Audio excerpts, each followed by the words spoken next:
Do you know what the irony of the whole thing is?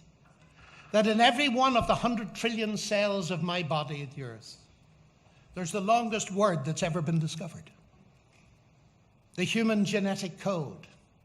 3.4 billion letters long.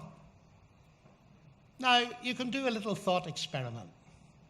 You go down to the beach on Long Island, if there is one, and you see Metaxas written on the sand. What do you infer immediately? You infer an intelligent mind behind that. It's only about half a dozen letters or so, 10 letters or so. Immediately you infer upwards to intelligence. You don't know what sort of machines might have been used to write that in the sand, but what you know is you cannot explain it completely without an input from an intelligent mind. How is it, ladies and gentlemen? I sometimes drop this in the Oxford Common Room when things get boring.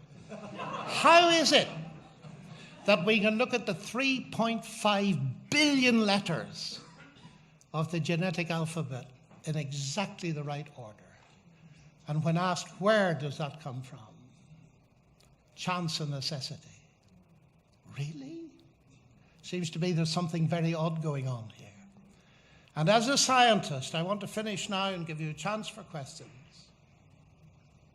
It seems to me that when you look at these two worldviews, they're like this.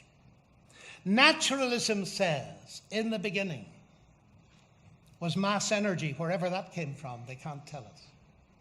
And all of that, of itself, produced, because there's no transcendence, produced the universe, produced life, produced you, produced your mind, and produced in it the idea of God, because there isn't a God.